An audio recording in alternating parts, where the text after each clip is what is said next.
జూబ్లీహిల్స్ ఉప పోరులో BRS party sentiment మీద అస్సలు ఆధారపడలేదని, కేవలం తాము చేసిన అభివృద్ధి పరంగానే ప్రజలను ఓట్లు అడుగుతున్నామని వెంగళరావు నగర్ బీఆర్ఎస్ కార్పొరేటర్ దేదీప్య అన్నారు.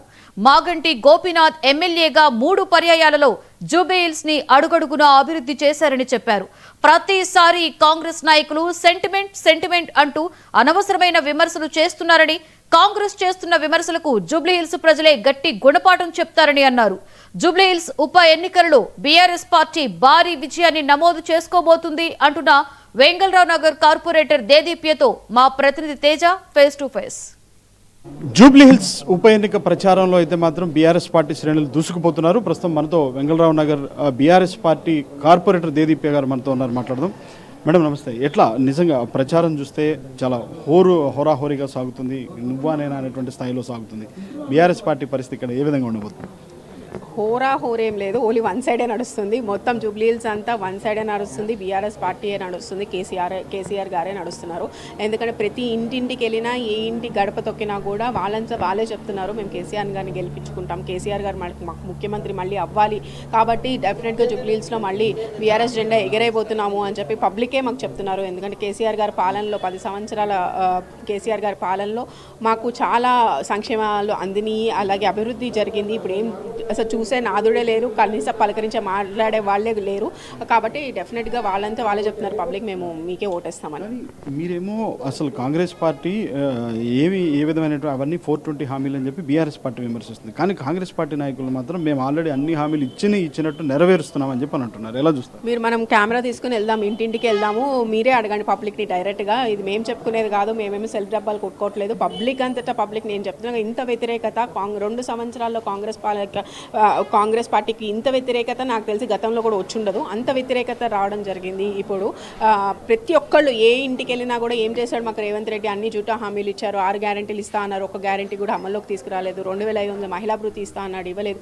అలాగే ₹1,00,000 కేసీఆర్ అయితే ₹1,00,000 ఇస్తున్నారు మీకు కళ్యాణలక్ష్మి షాదీ ముబారక్కి. నేను 1,00,000 పైన తులం బంగారం ఇస్తాను, తులం బంగారం కాదు గ్రామ్ బంగారం కూడా ఈ రోజు వరకు ఎవరికి అందలేదు.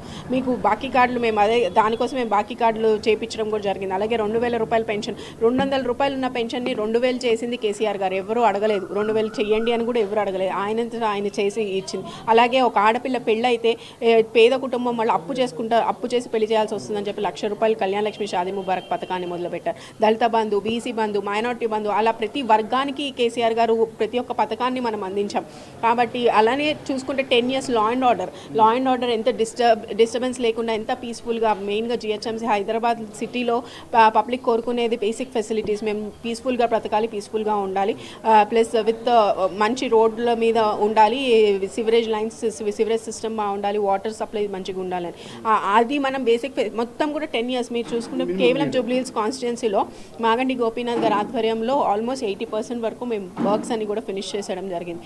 ఇంకా కొంచెం ఏదైనా మిగిలింది చేసుకుందాం అనుకునే లోపు ఇట్లా జరిగింది. But still we're fighting our best. ఎందుకంటే 2 years మేము అపోజిషన్లో ఉండుండొచ్చు, అయినా కూడా మేము ప్రజల పక్షాన్ని నిలబడి ప్రజల కోసం కొట్లాడుతూ వాళ్ళు ఇస్తానన్న 6 గ్యారెంటీలు అమల్లోకి తీసుకొచ్చేంత వరకు కూడా మేము ప్రజల పక్షాన్ని నిలబడి ప్రజల కోసం కొట్లాడుతూనే ఉంటాం. కానీ సెంటిమెంట్ రాజకీయాలు పనిచేయవు. కేవలం సెంటిమెంట్ని నమ్ముకొని బీఆర్ఎస్ పార్టీ ముందుకెళ్తుంది. బీఆర్ఎస్కి పార్టీకి ఓటేస్తే మాత్రం ఆగమాగం అయిపోతారు ప్రజలు అనేటువంటి స్థాయిలో ముఖ్యమంత్రి మాట్లాడుతున్నారు, మంత్రులు మాట్లాడుతున్నారు, ఇక్కడ ప్రచారం చేసే ప్రతి కాంగ్రెస్ పార్టీ నాయకులు మాట్లాడుతున్నారు. మేము ఎక్కడ సెంటిమెంట్తో వెళ్ళట్లేదండి. మేము మాగంటి గోపీనాథ్ గారు 10 సంవత్సరాలుగా జూబ్లీహిల్స్ నియోజకవర్గంలో ఎమ్మెల్యేగా ఉండి ఆయన చేసిన అభివృద్ధి పైన మేము అడుగుతున్నాం. మేము ఈ రోడ్ వేసాము, ఈ పలానా సివరేజ్ లైన్ వేసాము, మీకు కావాల్సిన వాటర్ లైన్ వేసాము, మేము కమ్యూనిటీ హాల్స్ కట్టాము, మేము ఈ పార్కులు డెవలప్మెంట్ చేశాము అని చెప్పి మేము అవే చూపించి మేము ఓట్లు అడుగుతున్నాం. కానీ సింపతితో మేము వెళ్ళట్లేదు. ఈ సింపతి అనేది కాదు. ఇప్పుడు కుటుంబానికి మనం అండగా ఉండాలి. 10 సంవత్సరాలు నేను చేసిన సర్వీస్కి కుటుంబానికి మేము అండగా ఉండాలని పార్టీ డిసైడ్ చేసుకుంది, పార్టీ క్యాడర్ డిసైడ్. కానీ పబ్లిక్ మాత్రం డెఫినెట్గా మేము చేసిన అభివృద్ధి, కేసీఆర్ గారు ఇచ్చిన సంక్షేమ పథకాన్ని మాగంటి గోపీనాథ్ గారు ప్రతి ఇంటింటికి గడపకి ఆయనే వెళ్ళి అందించేవారు. కింద సెకండ్ లెవెల్ క్యాడర్ కూడా ఆయనే వెళ్ళి మేము ఈ పథకాన్ని పంపించారు, మా కేసీఆర్ గారు మీకు అందిస్తున్నారు, డెఫినెట్గా మనం ఈ పార్టీతో ఉండాలన్న ఉద్దేశంతో అందరినీ కూడా మమేకం చేసుకోవడం జరిగింది. కేవలం సంక్షేమ పథకాల అభివృద్ధి కాదు, మాగంటి గోపీనాథ్ ప్రతి ఒక్క పండగల్లో మా మధ్యలో ఉండేవాళ్ళు. ఏ పండుగ వచ్చినా మహిళా దినోత్సవం కానీ, బతుకమ్మ కానీ, రంజాన్ కానీ నిత్యం ప్రజలతో ఏ సమస్యలతో పాటు పండగలు కూడా మాతో పాటు జరుపుకునేవారు. అందుకని ఆయన్ని ఆయన ఇంటి సొంత బిడ్డగా చూసుకుంటారు. ప్రజలందరూ కూడా అంత బాగా దగ్గర తీసుకుంటున్నారు. కాబట్టి ఆ కుటుంబానికి అండగా ఉండాల్సిన అవసరం తప్పకుండా ఉంది. ప్రజలందరూ కూడా ముఖ్యంగా చెప్తున్నారు 2 సంవత్సరాల వీళ్ళ అరాచకానికి భయపడి బాధపడి బయటకు వచ్చి మాకు వాళ్ళంటే వాళ్ళే చెప్తున్నారు మేము గెలిపిస్తామని. నిన్న కేటీఆర్ రోడ్ షో షేక్పేటలో చాలా గ్రాండ్ సక్సెస్ అయింది. మళ్ళీ వెంగళరావు నగర్లో మీకు నవంబర్ 5వ తారీఖు ఉండబోతుంది. ఎట్లా ఉండబోతుంది?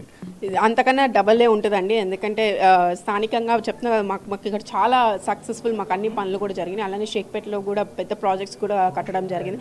ప్రతి ఒక్క ఏరియాలో మీరు కేవలం వెంగళరావు డివిజన్, షేక్పేట డివిజన్ కాదు, ఏ డివిజన్కి వెళ్ళినా కూడా ఆ డివిజన్లో మాగంటి గోపీనాథ్ గారి శిలాఫలకం అలా ఉంటుంది. ప్రతి ఒక్క రోడ్లో, ప్రతి ఒక్క లేన్లో మీరు పబ్లిక్ ఏ గడపకెళ్ళి తలుపు కొట్టినా ప్రజలే చెప్తారు. Thank you very much madam. So మొత్తంగా చూస్తే మాత్రం బీఆర్ఎస్ పార్టీ ఏ విధమైనటువంటి హామీలు ఇచ్చింది, వాటిని ఎలా డెవలప్ చేసింది, అదేవిధంగా ప్రత్యేకించి జూబ్లీ హిల్స్ కాన్స్టిట్యున్సీని మాగంటి గోపీనాథ్ ఏ విధంగా అభివృద్ధి చేశారో, చేసిన అభివృద్ధిని చూపించే తాము ఓట్లు అడుగుతున్నాము. సెంటిమెంట్ మీద మేము బీఆర్ఎస్ పార్టీ ఎప్పుడు కూడా ఆధారపడదు, ప్రోగ్రెస్ రిపోర్ట్ మీద ఆధారపడింది అనేటువంటిది అయితే మాత్రం కార్పొరేటర్ దేదీప్య చెప్తున్నారు. ఇది కార్పొరేటర్ దేదీప్యతో face to face video journalist అబ్దుల్తో తేజ 99 టీవీ హైదరాబాద్.